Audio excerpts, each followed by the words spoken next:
15 ਅਗਸਤ 1947 ਰਾਤ ਨੂੰ 12 ਵਜੇ ਦੇ ਬਾਅਦ ਪੰਡਿਤ ਨਹਿਰੂ ਦੀ ਉਹ ਹਿਸਟੋਰਿਕ ਸਪੀਚ ਜਿਹੜੀ ਸਾਰੀ ਦੁਨੀਆ ਰਾਤ ਨੂੰ ਸੁਣਦੀ ਰਹੀ ਔਰ ਜਸ਼ਨ ਮਨਾਉਂਦੀ ਰਹੀ, ਉਹ ਕਿੰਨਾ ਫਖਰ ਦਾ ਔਰ ਕਿੰਨਾ ਕਮਾਲ ਦਾ ਪਲ ਹੋਏਗਾ ਕਿ ਔਰ ਲੋਕੀ ਜਿਹੜੇ ਉਸ ਵੇਲੇ ਖੁਸ਼ਕਿਸਮਤ ਸਨ ਜਿਨ੍ਹਾਂ ਨੇ ਉਹਨੂੰ ਦੇਖਿਆ, ਉਹ ਕਿੰਨੇ ਮਤਲਬ ਅੱਛੀ ਗੱਲ ਸੀ।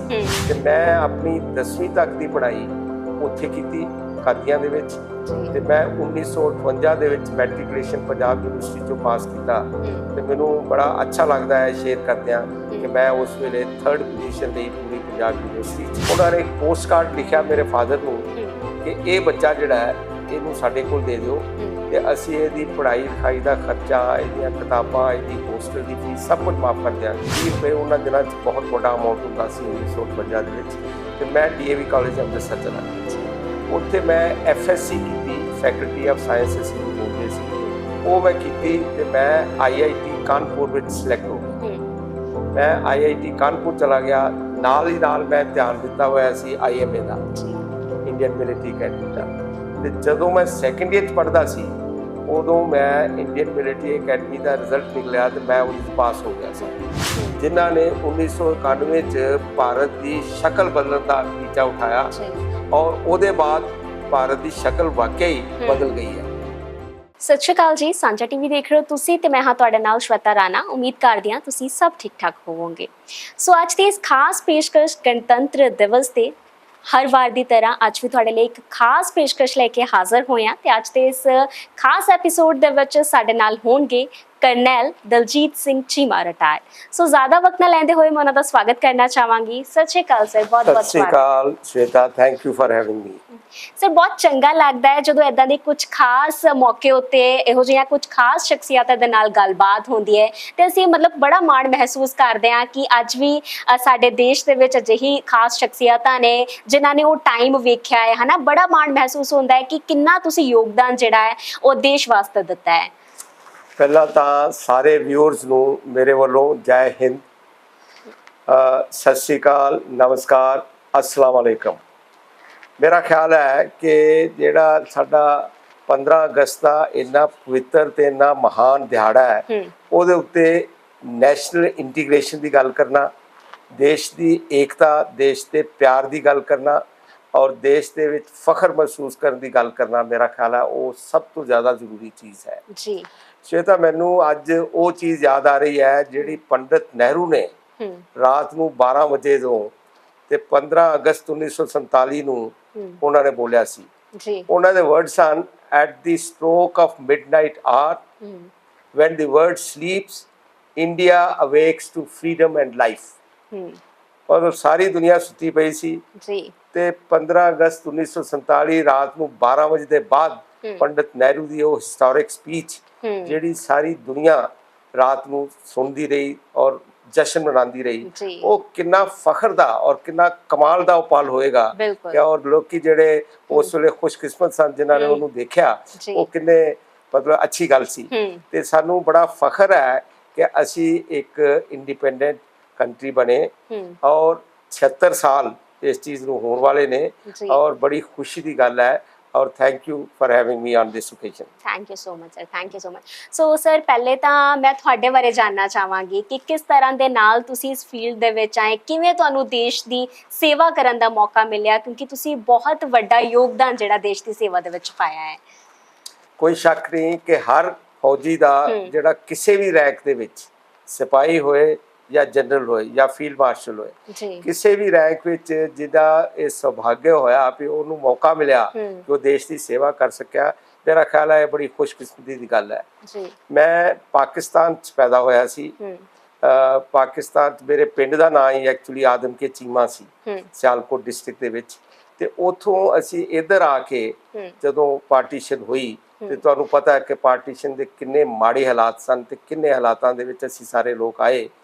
ਇੱਧਰ ਆ ਕੇ ਮੇਰੇ ਫਾਦਰ ਬਹੁਤ ਪੜ੍ਹੇ ਲਿਖੇ ਇਨਸਾਨ ਸਨ। ਉਹਨਾਂ ਨੇ 1920 ਦੇ ਵਿੱਚ FC ਕਾਲਜ ਲਾਹੌਰ ਤੋਂ ਗ੍ਰੈਜੂਏਸ਼ਨ BA ਪਾਸ ਕੀਤੀ ਸੀ।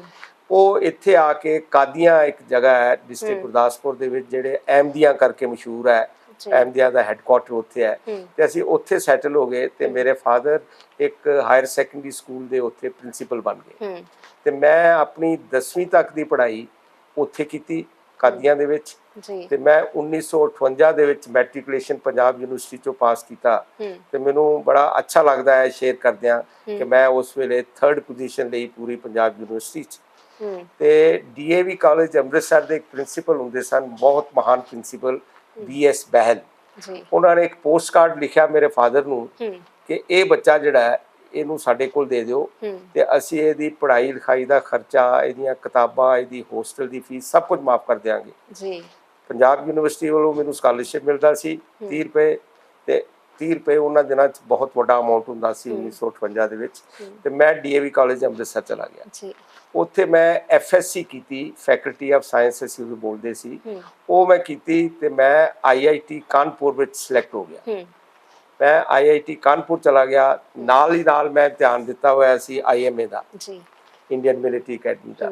ਤੇ ਜਦੋਂ ਮੈਂ 2nd ਈਅਰ 'ਚ ਪੜ੍ਹਦਾ ਸੀ ਉਦੋਂ ਮੈਂ ਇੰਡੀਅਨ ਮਿਲਟਰੀ ਅਕੈਡਮੀ ਦਾ ਰਿਜ਼ਲਟ ਨਿਕਲਿਆ ਤੇ ਮੈਂ ਉਹਦੇ 'ਚ ਪਾਸ ਹੋ ਗਿਆ ਸੀ। ਤੇ ਮੈਂ ਆਪਣੇ ਡਾਇਰੈਕਟਰ ਕੋਲ ਗਿਆ ਤੇ ਉਹਨਾਂ ਨੂੰ ਮੈਂ ਕਿਹਾ ਜੀ ਮੈਂ ਉੱਥੇ ਜਾਣਾ ਚਾਹੁੰਦਾ।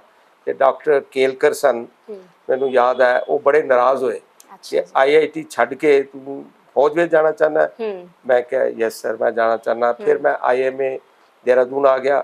ਇੱਥੋਂ 2nd ਲੈਫਟੀਨੈਂਟ ਬਣ ਕੇ 27 ਸਤੰਬਰ 1963 ਨੂੰ ਮੈਂ ਪਾਸ ਆਊਟ ਹੋਇਆ ਔਰ ਮੇਰੀ ਪਹਿਲੀ ਪੋਸਟਿੰਗ ਜਿਹੜੀ ਹੈ ਉਹ ਅਸਾਮ ਦੇ ਵਿੱਚ ਅਪ੍ਰੈਲ 1964 ਦੇ ਵਿੱਚ ਹੋਈ। ਅੱਛਾ ਜੀ, ਠੀਕ ਹੈ। ਸੋ ਮਤਲਬ ਬੜਾ ਚੰਗਾ ਲੱਗਦਾ ਹੈ ਸਫ਼ਰ ਜਾਣ ਕੇ, ਹੈ ਨਾ। ਅੱਛਾ, ਤੁਹਾਡੀ ਫੈਮਿਲੀ ਦੇ ਵਿੱਚੋਂ ਵੀ ਕੋਈ ਇਸ ਆਰਮੀ ਦੇ ਵਿੱਚ ਸੀਗਾ ਪਹਿਲੇ? ਮੇਰੇ ਚਾਚਾ ਜੀ ਸਨ, ਉਹ ਇੱਕ ਸੂਬੇਦਾਰ ਰਿਟਾਇਰ ਹੋਏ, ਦਲੀਪ ਸਿੰਘ ਉਹਨਾਂ ਦਾ ਸ਼ੁਭ ਨਾਂ ਸੀ। ਐਕਚੁਅਲੀ ਮੇਰੇ ਗ੍ਰੈਂਡਫਾਦਰ ਜਿਹੜੇ ਨਾ ਉਹਨਾਂ ਨੇ ਫਰੀडम ਮੂਵਮੈਂਟ ਦੇ ਵਿੱਚ ਹਿੱਸਾ ਲਿਆ ਸੀ, ਉਹਨਾਂ ਦਾ ਨਾਂ ਸੀ ਜਥੇਦਾਰ ਕਰਮ ਸਿੰਘ। ਤੇ ਮੈਨੂੰ ਬੜਾ ਅੱਛਾ ਲੱਗਦਾ ਹੈ ਸ਼ੇਅਰ ਕਰਦਿਆਂ ਕਿ ਮੈਂ ਉਸ ਫੈਮਿਲੀ 'ਚ ਹਾਂ ਕਿ ਜਿਹਦੇ 'ਚ ਨੈਸ਼ਨਲਿਜ਼ਮ, ਦੇਸ਼ ਵਾਸਤੇ ਪਿਆਰ, ਦੇਸ਼ ਦੀ ਲਾਇਲਟੀ ਜਿਹੜੀ ਉਹ ਸਾਡੇ ਖੂਨ ਦੇ ਵਿੱਚ ਹੈ। ਤੇ ਉਸ ਦੇ ਬਾਅਦ ਆਰਮੀ ਦੇ ਵਿੱਚ ਚੱਲਦਾ ਰਿਹਾ ਕੰਮ। ਤੇ ਉਹਦੇ ਬਾਅਦ ਮੈਨੂੰ ਸਾਰਿਆਂ ਨੇ ਕਿਹਾ ਕਿ ਤੁਸੀਂ ਇੱਕ ਬੜੇ ਅੱਛੇ ਇੰਸਟਰਕਟਰ ਹੋ। ਮੈਂ as captain, major, lieutenant colonel ਪੜ੍ਹਾਉਂਦਾ ਰਿਹਾ। ਤੇ ਉਹ ਫਿਰ ਮੈਂ 1994 ਦੇ ਵਿੱਚ ਆਰਮੀ ਨੂੰ ਰਿਜ਼ਾਈਨ ਕਰਕੇ ਤੇ ਮੈਂ ਇੱਥੇ ਆ ਗਿਆ ਤੇ ਪੰਜਾਬ ਯੂਨੀਵਰਸਿਟੀ 'ਚ MBA ਨੂੰ ਪੜ੍ਹਾਉਣਾ ਸ਼ੁਰੂ ਕੀਤਾ। ਇੱਥੇ ਕਾਲਜ ਸੀ Bharati Vidya Bhavan, Dayanand college of communication and management, ਮੈਂ ਉਹਦਾ ਪ੍ਰਿੰਸੀਪਲ ਰਿਹਾ। DAV ਕਾਲਜ ਚੰਡੀਗੜ੍ਹ ਡਾਇਰੈਕਟਰ ਰਿਹਾ। ਔਰ ਇਹ ਸਫ਼ਰ ਚੱਲਦਿਆਂ ਚੱਲਦਿਆਂ ਮੈਂ ਫਿਰ ਲਿਖਣਾ ਸ਼ੁਰੂ ਕੀਤਾ। ਮੈਂ 20 ਕਿਤਾਬਾਂ ਪਬਲਿਸ਼ ਕੀਤੀਆਂ ਨੇ, ਅਖਬਾਰਾਂ 600-700 ਆਰਟੀਕਲ ਛਾਪੇ ਨੇ। ਔਰ ਪੜ੍ਹਾਉਣ ਲਿਖਾਉਣ ਦਾ ਮੈਨੂੰ ਸ਼ੌਕ ਹੈ, ਇਹ ਮੇਰਾ ਪੈਸ਼ਨ ਹੈ। ਮੈਂ ਸਮਝਦਾ ਕਿ youth is the best hop for India. ਤੇ ਜੇ ਕੋਈ ਵੀ ਮੇਰੇ ਲੈਵਲ ਤੇ, ਕਿਸੇ ਦੇ ਲੈਵਲ ਦੇ ਉੱਤੇ ਵੀ ਕੋਈ ਯੂਥ ਦੇ ਨਾਲ ਚੰਗੀ ਚੀਜ਼ ਸ਼ੇਅਰ ਕਰ ਸਕੇ ਤੇ ਉਹ ਸ਼ੇਅਰ ਕਰਨੀ ਬੜੀ ਅੱਛੀ ਗੱਲ ਹੈ। ਤੇ ਮੈਂ ਬੜੀਆਂ ਇੰਸਟੀਟਿਊਸ਼ਨ, ਬੜੀਆਂ ਯੂਨੀਵਰਸਿਟੀ 'ਚ, ਈਵਨ ਮਸੂਰੀ ਲਬਾਸਰਾਂ ਦੇ ਵਿੱਚ ਜਾਣਾ ਪੜ੍ਹਾਉਣ ਵਾਸਤੇ। ਔਰ ਮੇਰਾ ਕੰਮਕਾਜ ਦੇਖ ਕੇ ਜਿਹੜਾ ਮੈਂ ਯੂਥ ਵਾਸਤੇ ਕੀਤਾ ਹੈ ਤੇ 2008 ਦੇ ਵਿੱਚ ਮੈਨੂੰ ਪੰਜਾਬ ਰਤਨ ਵੀ ਮਿਲਿਆ ਸੀ। ਤੇ ਇੰਨੀ ਮੇਰਾ ਜਰਨੀ ਹੈ। ਹੁਣ ਵੀ ਮੈਂ ਇਹੀ ਕੰਮ ਕਰ ਰਿਹਾ। ਐਕਚੁਅਲੀ ਅੱਜ ਵੀ ਸਵੇਰੇ ਤੁਹਾਡੇ ਨਾਲ ਗੱਲ ਕਰਨ ਤੋਂ ਪਹਿਲਾਂ ਮੈਂ ਪੂਰਾ ਦਿਨ ਕਿਧਰੇ ਕੋਈ ਇੰਟਰਵਿਊ ਲੈ ਰਿਹਾ ਸੀ। ਤੇ ਮੇਰੀ ਇੱਕ ਕਿਤਾਬ ਹੈ ਜਿਹੜੀ ਹੈ how to win at interviews and group discussions. ਤੇ ਇਸ ਕਰਕੇ ਬੜੇ ਲੋਕ ਮੈਨੂੰ ਬੁਲਾਉਂਦੇ ਨੇ ਇੰਟਰਵਿਊ ਵਾਸਤੇ। ਜੀ ਬਿਲਕੁਲ। ਸੋ ਸਰ, ਅਸੀਂ 1947 ਤੋਂ ਲੈ ਕੇ 2023 ਦਾ ਸਮਾਂ ਚੱਲ ਰਿਹਾ ਹੈ। 2023 ਤੱਕ ਸਾਨੂੰ 76 ਸਾਲ ਹੋ ਚੁੱਕੇ ਨੇ। ਆਪਾਂ ਹਰ ਸਾਲ ਆਜ਼ਾਦੀ ਦਿਹਾੜਾ ਮਨਾਉਂਦੇ ਹਾਂ, ਹਨਾ, ਗਣਤੰਤਰ ਦਿਵਸ ਮਨਾਉਂਦੇ ਹਾਂ। ਮਤਲਬ ਬਹੁਤ ਜਸ਼ਨ ਦਾ ਮਾਹੌਲ ਹੁੰਦਾ, ਵੱਖ-ਵੱਖ ਪ੍ਰੋਗਰਾਮ ਕਰਵਾਏ ਜਾਂਦੇ ਨੇ ਤੇ ਇਸ ਦਿਨ ਮੰਨਿਆ ਜਾਂਦਾ ਹੈ ਕਿ ਹਾਂ ਸਾਡਾ ਦੇਸ਼ ਆਜ਼ਾਦ ਹੋਇਆ ਸੀ, ਹਨਾ। ਤੇ ਹਰ ਸਾਲ ਅਸੀਂ ਇਹ ਆਜ਼ਾਦੀ ਦਿਹਾੜਾ ਮਨਾਉਂਦੇ। ਤਾਂ ਤੁਹਾਨੂੰ ਕੀ ਲੱਗਦਾ ਸਾਡਾ ਦੇਸ਼ ਸੱਚੀ ਆਜ਼ਾਦ ਹੈ ਹਜੇ? ਇਸ ਬਾਰੇ ਤੁਸੀਂ ਕੀ ਕਹਿੰਦੇ ਹੋ? ਬਿਲਕੁਲ ਆਜ਼ਾਦ ਹੈ। ਦੇਖੋ ਸ਼ਵੇਤਾ, ਇਸ ਤਰ੍ਹਾਂ ਹੁੰਦਾ ਹੈ ਕਿ ਕੋਈ ਵੀ ਨੇਸ਼ਨ, ਯੰਗ ਨੇਸ਼ਨ, ਸਾਡੇ ਵਰਗੀ ਨੇਸ਼ਨ ਜਿਹਦੇ 'ਚ ਡੈਮੋਕ੍ਰੈਟਿਕ ਸੈਟਅਪ ਹੈ, ਪਾਰਲੀਮੈਂਟਰੀ ਸਿਸਟਮ ਆਫ ਗਵਰਨੈਂਸ ਹੈ, ਉਹਦੇ 'ਚ ਕਈ ਤਰੁੱਟੀਆਂ ਹੁੰਦੀਆਂ ਨੇ। ਸਾਡੀ ਆਬਾਦੀ 140 ਕਰੋੜ ਹੈ, ਜਿਹੜੀ ਬਹੁਤ ਵੱਡੀ ਆਬਾਦੀ ਹੈ। ਹੁਣ ਸਾਰਿਆਂ ਨੂੰ ਨਾਲ ਲੈ ਕੇ ਚੱਲਣਾ, ਸਾਰਿਆਂ ਨੂੰ ਉੱਪਰ ਚੱਲਣਾ। ਮਹਾਤਮਾ ਗਾਂਧੀ ਕਹਿੰਦੇ ਹੁੰਦੇ ਸਨ ਕਿ ਨੇਸ਼ਨ ਤਾਂ ਹੀ ਅੱਗੇ ਜਾ ਸਕਦੀ ਹੈ when everyone is on board. ਤੇ ਹਰ ਇੱਕ ਨੂੰ, ਲਾਸਟ ਬੰਦਾ ਜਿਹੜਾ ਸਾਰਿਆਂ ਤੋਂ ਗਰੀਬ, ਸਾਰਿਆਂ ਤੋਂ ਮਾੜਾ, ਸਾਰਿਆਂ ਤੋਂ ਪਿਛੜੀ ਜਾਤੀ ਦਾ, ਇਹੋ ਜਿਹੇ ਲੋਕ ਸਾਰਿਆਂ ਨੂੰ ਨਾਲ ਲੈ ਕੇ ਚੱਲਣਾ, ਇਹ ਮੇਰਾ ਖਿਆਲ ਹੈ ਬਹੁਤ ਔਖਾ ਕੰਮ ਹੈ ਇੰਡੀਆ ਵਰਗੇ ਦੇਸ਼ ਨੂੰ ਮੈਨੇਜ ਕਰਨਾ। ਪਰ ਅਸੀਂ ਜਿੰਨੀ ਤਰੱਕੀ ਕੀਤੀ ਹੈ, ਹੂੰ ਪਹਿਲਾਂ ਤਾਂ ਬੜੀ ਫਖਰ ਵਾਲੀ ਗੱਲ ਹੈ ਕਿ ਭਾਰਤ ਨੂੰ ਇੱਕ ਪੰਡਿਤ ਨਹਿਰੂ ਵਰਗਾ ਦੂਰਦਰਸ਼ੀ ਜੀ ਵਿਜ਼ਨਰੀ ਇਹੋ ਜਿਹਾ ਇਨਸਾਨ ਪ੍ਰਾਈਮ ਮਿਨਿਸਟਰ ਬਣੇ। ਹੂੰ ਉਹਦੇ ਬਾਅਦ ਨਾਲ ਸਾਡੇ ਸਰਦਾਰ ਪਟੇਲ ਵਰਗੇ ਮਹਾਨ ਇਨਸਾਨ ਹੂੰ ਔਰ ਬੜੇ ਲੋਕ ਇਹੋ ਜਿਹੇ ਜਿਨ੍ਹਾਂ ਨੇ ਬੜੀ ਕੰਟਰੀਬਿਊਸ਼ਨ ਉਹਨਾਂ ਦੀ ਕਮਾਲ ਹੋਈ। ਹੂੰ ਤੇ ਉਦੋਂ ਹੀ ਭਾਰਤ ਨੇ ਸੋਚਣਾ ਸ਼ੁਰੂ ਕਰ ਦਿੱਤਾ, ਵੈਦਰ ਇਹ ਤੁਹਾਡੀ ਸਪੇਸ ਟੈਕਨੋਲੋਜੀ ਦੀ ਗੱਲ ਕਰ ਲਓ, ਹੂੰ ਨਿਊਕਲੀਅਰ ਟੈਕਨੋਲੋਜੀ ਦੀ ਕੰਮ ਕਰ ਲਓ, ਵੱਡੀਆਂ ਵੱਡੀਆਂ ਇੰਡਸਟਰੀਆਂ ਦੇ ਗੱਲਾਂ ਕਰ ਲਓ, IITs ਔਰ IIM ਨੂੰ ਐਸਟੈਬਲਿਸ਼ ਕਰਨ ਦੀ ਗੱਲ ਕਰ ਲਓ। ਹੂੰ ਇਹ ਸਾਰੀ ਸੋਚ ਜਿਹੜੀ ਸੀ ਇੱਕ ਬਹੁਤ ਵੱਡੇ ਵਿਜ਼ਨਰੀ ਇਨਸਾਨ ਦੀ ਪੰਡਿਤ ਨਹਿਰੂ ਦੀ ਸੀ। ਹੂੰ ਤੇ ਉਹਦੇ ਨਾਲ ਹੁਣ ਉਹਨੂੰ ਅਲੱਗ-ਅਲੱਗ ਪ੍ਰਾਈਮ ਮਿਨਿਸਟਰ, ਅਲੱਗ-ਅਲੱਗ ਲੋਕ, ਅਲੱਗ-ਅਲੱਗ ਪਾਰਟੀਆਂ ਕੋਈ ਵੀ ਹੋਣ, ਪਰ ਦੇਸ਼ ਦੀ ਤਰੱਕੀ ਵਿੱਚ ਹਰ ਇੱਕ ਦਾ ਯੋਗਦਾਨ ਹੈ, ਇਹਦੇ 'ਚ ਕੋਈ ਸ਼ੱਕ ਨਹੀਂ। ਔਰ ਮੇਰਾ ਖਿਆਲ ਹੈ ਕਿ ਪੰਡਿਤ ਨਹਿਰੂ ਦੇ ਬਾਅਦ ਅਟਲ ਜੀ ਦੀ ਕੰਟਰੀਬਿਊਸ਼ਨ ਬੜੀ ਅੱਛੀ ਸੀ ਤੇ ਡਾਕਟਰ ਮਨਮੋਹਨ ਸਿੰਘ ਜਿਨ੍ਹਾਂ ਨੇ 1991 ਚ ਭਾਰਤ ਦੀ ਸ਼ਕਲ ਬਦਲਣ ਦਾ ਟੀਚਾ ਉਠਾਇਆ ਜੀ ਔਰ ਉਹਦੇ ਬਾਅਦ ਭਾਰਤ ਦੀ ਸ਼ਕਲ ਵਾਕਿਆ ਹੀ ਬਦਲ ਗਈ ਹੈ। ਅਸੀਂ ਹੁਣ ਬੜੇ ਅੱਛੇ ਮੁਲਕਾਂ ਦੀ ਪਹਿਲੀ ਕਤਾਰ ਦੇ ਵਿੱਚ ਖੜੇ ਹੁੰਦੇ ਹਾਂ ਜੀ ਔਰ ਸਾਡੇ ਪ੍ਰਧਾਨ ਮੰਤਰੀ ਵੀ ਕਹਿ ਰਹੇ ਨੇ ਕਿ ਅਸੀਂ ਹੋਰ ਅਗਲੇ 5-7 ਸਾਲਾਂ ਦੇ ਵਿੱਚ 3rd largest economy after America and China ਬਣ ਜਾਵਾਂਗੇ। ਸੋ ਇੰਡੀਆ ਪ੍ਰੋਗਰੈਸ ਕਰ ਰਿਹਾ ਹੈ, ਪਰ ਇਹ ਨਹੀਂ ਭੁੱਲਣਾ ਚਾਹੀਦਾ ਕਿ anything and everything in this world is work in progress. ਕੋਈ ਵਰਕ ਇਨ ਪ੍ਰੋਗਰੈਸ ਹੈ, ਕੰਟੀਨਿਊਸ ਹੈ। Our best is yet to come. India ਦਾ ਬੈਸਟ ਅਜੇ ਹੋਣਾ ਹੈ ਔਰ ਉਹ ਆਏਗਾ, ਬੜੀ ਜਲਦੀ ਆਏਗਾ। ਮੇਰਾ ਖਿਆਲ ਹੈ ਬੜੇ ਫਖਰ ਦੀ ਮੂਮੈਂਟ ਆਉਣ ਵਾਲੀ ਹੈ। ਅੱਜ 9 ਅਗਸਤ ਹੈ, 23 ਅਗਸਤ ਨੂੰ ਜਦੋਂ ਚੰਦਰਯਾਨ 3 ਮੂਨ ਦੇ ਉੱਤੇ ਲੈਂਡ ਕਰੇਗਾ ਤੇ ਕਿੰਨੀ ਵੱਡੀ ਸਾਡੀ ਜਿੱਤ ਹੋਏਗੀ, ਕਿੰਨੀ ਵੱਡੀ ਸਾਡੀ ਇਸ ਚੀਜ਼ ਦੇ ਵਿੱਚ ਮਾਣ ਮਿਲੇਗਾ। ਸੋ ਮੇਰਾ ਖਿਆਲ ਹੈ ਕਿ ਅਸੀਂ ਉਸ ਟੀਚੇ ਵੱਲ ਕਿ ਭਾਰਤ ਮਹਾਨ ਬਣਾਉਣ ਦੇ ਟੀਚੇ ਵੱਲ ਅਸੀਂ ਸਾਰੇ ਕੋਸ਼ਿਸ਼ ਕਰ ਰਹੇ ਹਾਂ, ਸਾਡਾ ਸਾਰਿਆਂ ਦਾ ਯੋਗਦਾਨ ਹੈ। ਤੇ ਮੈਂ ਇਹ ਵੀ ਸਮਝਦਾ ਕਿ ਆਰਮ ਫੋਰਸਿਸ ਦਾ, ਆਰਮੀ, ਏਅਰ ਫੋਰਸ, ਨੇਵੀ, ਉਹਨਾਂ ਦਾ ਬਹੁਤ ਵੱਡਾ ਯੋਗਦਾਨ ਹੈ। ਉਹ ਇਸ ਕਰਕੇ ਕਿ ਇੱਕ ਤਾਂ ਸਰਹੱਦਾਂ ਦੀ ਰਾਖੀ ਤੇ ਇੱਕ ਚੀਜ਼ ਹੈ ਹੀ ਹੈ, ਦੂਸਰਾ ਹੈ national integration. Army, air force, navy ਦੀ ਹਰ ਯੂਨਿਟ ਜਿਹੜੀ ਹੈ ਉਹ ਇੱਕ ਨੈਸ਼ਨਲ ਇੰਟੀਗ੍ਰੇਸ਼ਨ ਦਾ ਸਕੂਲ ਹੈ, ਨੈਸ਼ਨਲ ਇੰਟੀਗ੍ਰੇਸ਼ਨ ਦੀ ਇੱਕ ਯੂਨੀਵਰਸਿਟੀ ਹੈ। ਅਸੀਂ ਆਰਮ ਫੋਰਸ ਦੇ ਵਿੱਚ ਤੁਹਾਡਾ ਕੋਈ ਧਰਮ ਨਹੀਂ ਹੁੰਦਾ, ਸਾਡਾ ਧਰਮ ਉਹ ਹੁੰਦਾ ਜਿਹੜਾ ਸਾਡੇ ਟਰੂਪਸ ਦਾ ਧਰਮ ਹੈ। ਸੋ ਅਸੀਂ ਸਾਰੀ ਉਮਰ ਇਸ ਚੀਜ਼ ਨੂੰ ਉਹ ਦੇਖਿਆ, ਸੁਣਿਆ, ਸਮਝਿਆ, ਕਰਦੇ ਰਹੇ ਔਰ ਇਸ ਕਰਕੇ ਆਮ ਫੌਜੀ ਦਾ ਪਿਆਰ ਦੇਸ਼ ਵਾਸਤੇ, ਲਾਇਲਟੀ, ਉਹਦੇ ਵਾਸਤੇ ਜਾਨ ਦੇਣ ਦੀ ਜਿਹੜੀ ਉਹ ਕਰੇਜ ਹੈ, ਉਹ ਹਮੇਸ਼ਾ ਸਾਡੇ ਵਿੱਚ ਭਰੀ ਰਹਿੰਦੀ ਹੈ। ਜੀ ਜੀ ਬਿਲਕੁਲ ਸਰ ਮੈਂ ਉਸ ਸਮੇਂ ਦੇ ਬਾਰੇ ਹੁਣ ਗੱਲ ਕਰਨਾ ਚਾਹਾਂਗੀ, ਉਸ ਸਮੇਂ ਦੇ ਦੌਰਾਨ ਦੀਆਂ ਮੈਂ ਚੀਜ਼ਾਂ ਜਾਣਨਾ ਚਾਹਾਂਗੀ ਕਿਉਂਕਿ ਅਸੀਂ ਅਕਸਰ ਬੜਾ ਇੰਤਜ਼ਾਰ ਕੀਤਾ ਹੈ ਦੇਸ਼ ਨੂੰ ਆਜ਼ਾਦ ਹੋਣ ਦੇ ਵਾਸਤੇ, ਹੈ ਨਾ, ਔਰ ਫਾਈਨਲੀ ਸਾਡਾ ਦੇਸ਼ ਆਜ਼ਾਦ ਹੋਇਆ, ਮਤਲਬ ਤੁਹਾਡੇ ਵਰਗੇ ਮਹਾਨ ਯੋਧਿਆਂ ਕਰਕੇ, ਹੈ ਨਾ, ਜੋ ਇੰਨੀ ਖੁਸ਼ਕਿਸਮਤ ਆ ਅਸੀਂ, ਜੋ ਇੰਨੀਆਂ ਸਾਰੀਆਂ ਖੁਸ਼ੀਆਂ ਸਾਡੀ ਝੋਲੀ ਪਈਆਂ ਨੇ। ਸੋ ਤੁਸੀਂ ਤਾਂ ਉਹ ਸਭ ਚੀਜ਼ਾਂ ਅੱਖੀਂ ਵੇਖੀਆਂ ਨੇ, ਉਸ ਸਮੇਂ ਦਾ ਜਿਹੜਾ ਉਹ ਜੰਗਾਂ, ਉਹ ਵੱਖ ਜਿਹੜਾ ਬੜਾ ਯੋਗਦਾਨ ਪਾਇਆ। ਮੈਂ ਉਸ ਸਮੇਂ ਵੱਲ ਜ਼ਰੂਰ ਝਾਤ ਮਾਰਵਾਉਣਾ ਚਾਹਾਂਗੀ ਦਰਸ਼ਕਾਂ ਨੂੰ। ਦੇਖੋ ਸ਼ਵੇਤਾ, ਕੋਈ ਵੀ ਚੀਜ਼ ਜਿਹੜੀ ਹੈ ਸੈਕਰੀਫਾਈਸ ਤੋਂ ਤੇ ਕੁਛ ਨਾ ਕੁਛ ਨਿਛਾਵਰ ਕਰਨ ਤੋਂ ਬਿਨਾਂ ਨਹੀਂ ਮਿਲਦੀ। ਸਾਨੂੰ ਆਜ਼ਾਦੀ ਜਿਹੜੀ ਮਿਲੀ ਹੈ ਬੜੀ ਔਖੀ ਮਿਲੀ ਹੈ, ਬੜੀਆਂ ਤਕਲੀਫਾਂ ਉਠਾਈਆਂ ਗਈਆਂ। ਤੁਸੀਂ ਸੋਚੋ ਇੰਨੇ ਲੋਕਾਂ ਨੇ ਜਿਨ੍ਹਾਂ ਨੇ ਕੰਟਰੀਬਿਊਟ ਕੀਤਾ, ਚਾਹੇ ਨੇਤਾ ਜੀ ਸੁਭਾਸ਼ ਚੰਦਰ ਬੋਸ ਸਨ, ਚਾਹੇ ਭਗਤ ਸਿੰਘ ਸ਼ਹੀਦ ਸਨ, ਬਾਕੀ ਹੋਰ ਬਹੁਤ ਲੋਕ ਜਿਨ੍ਹਾਂ ਦਾ ਨਾਮ ਹੀ ਲੈਣਾ ਜਿਹੜਾ ਬੜਾ ਲੰਬੀ ਲਿਸਟ ਹੈ, ਉਹਨਾਂ ਸਾਰਿਆਂ ਨੇ ਬਹੁਤ ਕੁਝ ਕੰਟਰੀਬਿਊਸ਼ਨ ਕੀਤੀ। ਉਹਦੇ ਬਾਅਦ ਅਨਫੋਰਚੂਨੇਟਲੀ ਸਾਨੂੰ ਨੇਬਰ ਮਿਲ ਗਿਆ ਪਾਕਿਸਤਾਨ ਵਰਗਾ ਦੇਸ਼। ਪਾਕਿਸਤਾਨ ਇਹੋ ਜਿਹਾ ਦੇਸ਼ ਹੈ ਕਿ ਜਿਹਨੇ ਭਾਰਤ ਦੀ ਆਜ਼ਾਦੀ ਨੂੰ ਤੇ ਭਾਰਤ ਨੂੰ ਇੱਕ ਮਹਾਨ ਦੇਸ਼ ਮੰਨਣ ਤੋਂ ਹਮੇਸ਼ਾ ਹੀ ਇਨਕਾਰ ਕੀਤਾ। ਉਹਨਾਂ ਨੇ ਸਾਰਿਆਂ ਤੋਂ ਪਹਿਲਾਂ 1947-48 ਦੇ ਵਿੱਚ ਸਾਡੇ ਉੱਤੇ ਦੁਸ਼ਮਣੀ ਕੀਤੀ ਔਰ ਸਾਡੇ ਤੇ ਅਟੈਕ ਕੀਤਾ, ਜਿਹਦੇ ਸਾਡੇ ਫੌਜੀਆਂ ਨੇ ਉਹਨਾਂ ਨੂੰ ਬਹੁਤ ਬੁਰੀ ਤਰ੍ਹਾਂ ਪਛਾੜਿਆ। ਉਹਦੇ ਬਾਅਦ 1965 ਦੇ ਵਿੱਚ ਫਿਰ ਉਹਨਾਂ ਨੇ ਹਰਕਤ ਕੀਤੀ, ਬਹੁਤ ਮਾੜੀ ਹਰਕਤ ਕੀਤੀ। ਉਹਦੇ ਵਿੱਚ ਵੀ ਅਸੀਂ ਲਾਹੌਰ ਤੋਂ ਸਿਰਫ 20 ਮੀਲ ਦੂਰ ਸੀ ਜਦੋਂ ਸਾਰੀ ਦੀ ਸਾਰੀ ਲੜਾਈ ਜਿਹੜੀ ਹੈ ਸੀਜ਼ ਫਾਇਰ ਹੋ ਗਈ। ਉਹਦੇ ਬਾਅਦ 1971 ਦੇ ਵਿੱਚ ਸਾਰੀ ਦੁਨੀਆ ਨੂੰ ਪਤਾ ਹੈ ਕਿ ਇੱਕ ਨਵਾਂ ਦੇਸ਼ ਬਣਾਤਾ ਗਿਆ। ਇੰਦਰਾ ਗਾਂਧੀ ਉਦੋਂ ਪ੍ਰਾਈਮ ਮਿਨਿਸਟਰ ਹੁੰਦੇ ਸਨ। ਇੱਕ ਨਵਾਂ ਦੇਸ਼ ਬੰਗਲਾਦੇਸ਼ ਬਣਾ ਦਿੱਤਾ ਗਿਆ। 93,000 ਉਹਨਾਂ ਦੇ ਸੋਲਜਰ ਜਿਹੜੇ ਨਾ ਉਹ ਸਾਡੇ ਕੋਲ ਸਰੈਂਡਰ ਕਰਕੇ ਸਾਡੇ ਕੋਲ ਬੈਠੇ ਸਨ। ਉਹ ਵੀ ਹਾਲਾਤ ਹੋਏ, ਸਾਡੀ ਫੌਜ ਨੇ ਉਹਦੇ ਵਿੱਚ ਕਮਾਲ ਕਰਕੇ ਦਿੱਤੀ। ਔਰ ਖਾਸ ਕਰਕੇ ਮੈਂ ਨਾਮ ਲੈਣਾ ਚਾਹਾਂਗਾ ਫੀਲਡ ਮਾਰਸ਼ਲ ਸੈਮ ਮਾਨਕਸ਼ਾ ਦਾ। ਸੈਮ ਬਹਾਦਰ ਮਾਨਕ ਸ਼ਾਹ, ਉਹ ਉਸ ਵੇਲੇ ਚੀਫ ਸਨ। ਉਹਨਾਂ ਨੇ ਗਾਰੰਟੀ ਦਿੱਤੀ ਸੀ ਪ੍ਰਾਈਮ ਮਿਨਿਸਟਰ ਨੂੰ ਕਿ ਅਸੀਂ ਜਿੱਤਾਂਗੇ, ਔਰ ਅਸੀਂ ਬਹੁਤ ਵਧੀਆ ਤਰੀਕੇ ਨਾਲ ਜਿੱਤੇ। ਉੱਥੇ ਹੀ ਨਹੀਂ ਰੁਕਿਆ ਪਾਕਿਸਤਾਨ, ਉਹਨੇ 1999 ਚ ਸਾਡੇ ਨਾਲ ਕਾਰਗਿਲ ਫਿਰ ਕੀਤਾ। ਔਰ ਉਹਦੇ ਚ ਦੇਖੋ ਭਾਰਤ ਦੇ ਸਪੂਤਾਂ ਦੀ ਬਹਾਦਰੀ ਇਹ ਹੈ ਕਿ ਸਾਡੇ 21 ਪਰਮਵੀਰ ਚੱਕਰਾ ਉਹ ਮੈਡਲ ਹੁੰਦਾ ਹੈ ਜਿਹੜਾ ਅਲਟੀਮੇਟ ਕਰੇਜ, ਕਮਾਲ ਦੀ ਕਰੇਜ ਜਿਹੜੀ ਇਨ ਫੇਸ ਆਫ ਐਨੀਮੀ, ਉਹਦੇ ਜਦੋਂ ਕਰੇਜ ਦਿਖਾਉਂਦਾ ਹੈ ਆਦਮੀ ਤੇ ਉਦੋਂ ਉਹਨੂੰ ਦਿੱਤਾ ਜਾਂਦਾ ਹੈ। ਤੇ ਸਾਡੇ ਵਿਕਰਮ ਬਤਰਾ ਵਰਗੇ ਸ਼ਹੀਦ ਹੋਏ ਬੱਚੇ, ਹੋਰ ਬੜੇ ਬੱਚੇ। ਮੈਂ ਐਕਚੁਅਲੀ DAV ਕਾਲਜ ਚੰਡੀਗੜ੍ਹ 'ਚ ਮੈਂ ਡਾਇਰੈਕਟਰ ਰਿਹਾ, ਤੇ ਉਸ ਕਾਲਜ ਦੇ 15 ਬੱਚੇ ਉਹਨਾਂ ਨੇ ਸ਼ਹਾਦਤ ਪਾਈ ਹੈ। ਤੇ ਅਸੀਂ ਉੱਥੋਂ ਦੀ ਜਿਹੜੀ ਬਿਲਡਿੰਗ ਹੈ ਐਡਮਿਨਿਸਟ੍ਰੇਟਿਵ ਬਲਾਕ, ਮੈਂ ਉਦੋਂ ਉੱਥੇ ਸਾਂ, ਅਸੀਂ ਉਹਦਾ ਨਾਮ ਹੀ ਸ਼ੌਰਿਆ ਭਵਨ ਰੱਖਿਆ ਉਸ ਐਡਮਿਨਿਸਟ੍ਰੇਟਿਵ ਬਲਾਕ ਦਾ, in honour of those great people who made supreme sacrifice।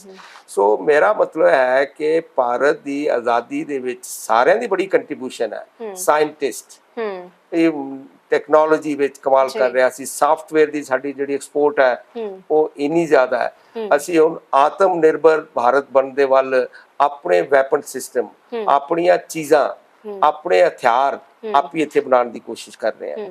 ਔਰ ਇਸ ਵੇਲੇ ਦੁਨੀਆ ਸਾਨੂੰ ਰੈਕਗਨਾਈਜ਼ ਕਰਦੀ ਹੈ as one of the major powers. ਪਰ ਇਹ ਵੀ ਠੀਕ ਹੈ ਕਿ ਅਨਫੋਰਚੂਨੇਟ ਹੈ ਕਿ ਚਾਈਨਾ ਦੇ ਨਾਲ ਵੀ ਸਾਡਾ ਪ੍ਰੋਬਲਮਸ ਨੇ। ਇਸ ਕਰਕੇ ਫੌਜ ਬਹੁਤ ਵੱਡੀ, ਜਦੋਂ ਮੈਂ ਫੌਜ ਕਹਿਣਾ ਇਹਦਾ ਮਤਲਬ ਆਰਮ ਫੋਰਸਿਸ, ਉਹਦੇ ਚ ਨੇਵੀ ਵੀ ਆ ਜਾਂਦੀ ਹੈ, ਉਹਦੇ ਚ ਏਅਰ ਫੋਰਸ ਵੀ ਆ ਜਾਂਦੀ ਹੈ। ਉਹਨਾਂ ਸਾਰਿਆਂ ਦੀ ਬਹੁਤ ਮਹਾਨ ਤੇ ਬਹੁਤ ਵੱਡੀ ਕੰਟਰੀਬਿਊਸ਼ਨ ਹੈ, ਕਿ ਉਹਨਾਂ ਕਰਕੇ ਹੀ ਇਸ ਵੇਲੇ ਅਸੀਂ ਜੇ ਗੱਲ ਕਰ ਰਹੇ ਹਾਂ ਦੋਨੋਂ ਬੈਠ ਕੇ ਆਪਸ ਵਿੱਚ, ਤੇ ਸਰੋਤਾ ਸਾਡੇ ਸਾਨੂੰ ਦੇਖ ਰਹੇ ਨੇ ਜਾਂ ਸੁਣ ਰਹੇ ਨੇ, ਤਾਂ ਇਸ ਕਰਕੇ ਪੋਸੀਬਲ ਹੈ ਕਿ somebody is sitting there on 20,000 foot the height ਦੇ ਉੱਤੇ, 22,000 ਫੁੱਟ ਦੀ ਹਾਈਟ ਦੇ ਉੱਤੇ।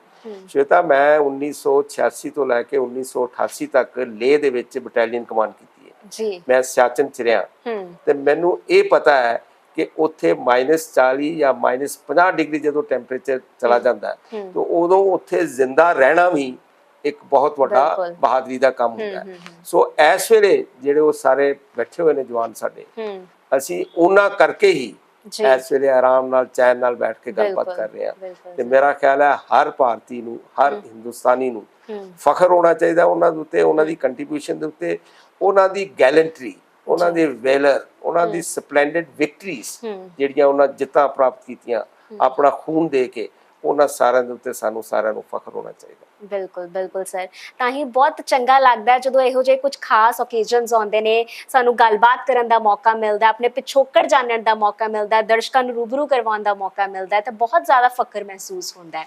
ਸਰ, ਭਾਰਤ ਤੇ ਪਾਕਿਸਤਾਨ ਦੇ ਸੰਬੰਧਾਂ ਬਾਰੇ ਮੈਂ ਗੱਲਬਾਤ ਕਰਨਾ ਚਾਹਾਂਗੀ। ਅਕਸਰ ਭਾਰਤ ਦੇ ਵੱਲੋਂ ਜਿਹੜਾ ਹੈ ਹਰ ਵਾਰ ਕਿਹਾ ਜਾਂਦਾ ਹੈ ਕਿ ਸਾਡੇ ਪਾਕਿਸਤਾਨ ਦੇ ਨਾਲ ਬਹੁਤ ਚੰਗੇ ਸੰਬੰਧ ਨੇ, ਹਨਾ, ਔਰ ਕਿਤੇ ਨਾ ਕਿਤੇ ਅਸੀਂ ਜਿਹੜਾ ਅੱਗੇ ਕਰ ਵੀ ਰਹੇ ਹਾਂ, ਹਨਾ, ਕਿ ਹੱਥ ਵਧਾ ਰਹੇ ਹਾਂ ਅਸੀਂ ਅੱਗੇ। ਪਰ ਪਾਕਿਸਤਾਨ ਦੇ ਵੱਲੋਂ ਲਗਾਤਾਰ ਜਿਹੜੀਆਂ ਆਪਣੀ BSF ਦੀ ਆਪਾਂ ਟੀਮਸ ਵੇਖ ਲਈਏ, ਲਗਾਤਾਰ ਉਹ ਬਾਰਡਰ ਤੋਂ ਕੁਛ ਨਾ ਕੁਛ ਬਰਾਮਦਗੀ ਕਰਦੀਆਂ ਨੇ, ਕਦੇ ਡਰੋਨ ਭੇਜੇ ਜਾਂਦੇ ਨੇ ਉਸ ਪਾਸੇ, ਕਦੇ ਨਸ਼ਾ ਭੇਜਿਆ ਜਾਂਦਾ ਉਸ ਪਾਸੇ ਬਾਰੇ। ਸੋ ਮੈਂ ਇਹ ਸੰਬੰਧਾਂ ਬਾਰੇ ਜ਼ਰੂਰ ਜਾਨਣਾ ਚਾਹਾਂਗੀ। ਪਾਕਿਸਤਾਨ ਸ਼ਵੇਤਾ ਇੱਕ ਇਹੋ ਜਿਹਾ ਮੁਲਕ ਹੈ ਜਿੱਥੇ ਡੈਮੋਕ੍ਰੇਸੀ ਨਾਮ ਮਾਤਰ ਹੈ, ਉੱਥੇ ਕਦੇ ਵੀ ਡੈਮੋਕ੍ਰੇਸੀ ਪਨਪੀ ਨਹੀਂ, ਉੱਥੇ ਡੈਮੋਕ੍ਰੇਸੀ ਫਲਰਿਸ਼ ਹੋ ਹੀ ਨਹੀਂ ਸਕਦੀ। ਕਿਉਂ ਉੱਥੇ ਇੱਕ ਟਾਈਮ ਹੁੰਦਾ ਸੀ ਜਦੋਂ ਸਾਰੇ ਕਹਿੰਦੇ ਹੁੰਦੇ ਸਨ ਕਿ ਪਾਕਿਸਤਾਨ 3 ਚੀਜ਼ਾਂ ਤੇ ਖੜਾ ਹੈ, ਅੱਲਾ, ਅਮਰੀਕਾ ਤੇ ਆਰਮੀ। ਇਹ 3 ਚੀਜ਼ਾਂ ਨੇ ਜਿਹੜੀਆਂ ਪਾਕਿਸਤਾਨ ਨੂੰ ਕੰਟਰੋਲ ਕਰਦੀਆਂ ਨੇ। ਉਹਨਾਂ ਦੇ ਇੱਕ ਪ੍ਰਾਈਮ ਮਿਨਿਸਟਰ ਸਨ ਜਨਾਬ ਭੁੱਟੋ ਸਾਹਿਬ, ਉਹਨਾਂ ਨੇ ਇੱਕ ਵਾਰੀ ਕਿਹਾ ਸੀ ਵੀ ਪਾਕਿਸਤਾਨ, ਹਰ ਪਾਕਿਸਤਾਨੀ ਘਾਹ ਖਾ ਲੇਗਾ ਪਰ ਅਸੀਂ ਐਟਮ ਬੰਬ ਜ਼ਰੂਰ ਬਣਾਵਾਂਗੇ। ਉਹਨਾਂ ਸਾਡੀ ਰੀਸ ਦੇ ਨਾਲ ਐਟਮ ਬੰਬ ਬਣਾਇਆ।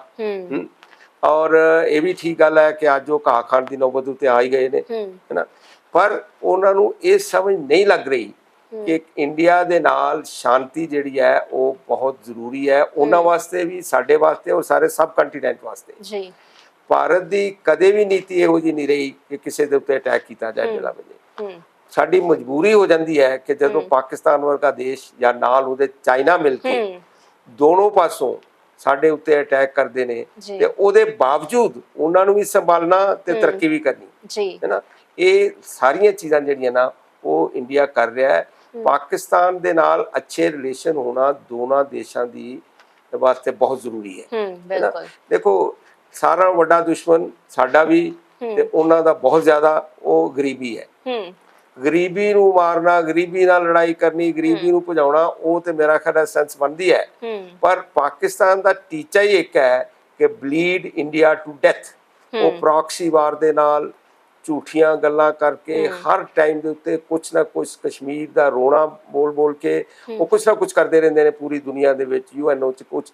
ਪਰ ਅੱਜ ਕੱਲ ਹਾਲਾਤ ਇਹੋ ਜਿਹੇ ਨੇ ਕਿ ਸ਼ਾਇਦ ਪਾਕਿਸਤਾਨ ਟੁੱਟਣ ਦੀ ਕਗਾਰ ਤੇ ਆ ਗਿਆ। POK ਦੇ ਵਿੱਚ ਹਾਲਾਤ ਬਹੁਤ ਮਾੜੇ ਨੇ, ਬਾਲਟਿਕ ਗਿਲਗਿਸਤਾਨ ਦੇ ਵਿੱਚ ਹਾਲਾਤ ਇੰਨੇ ਮਾੜੇ ਨੇ ਕਿ ਉਹ ਸਾਰੇ ਦੇ ਸਾਰੇ ਅਲੱਗ ਹੋਣਾ ਚਾਹੁੰਦੇ ਨੇ।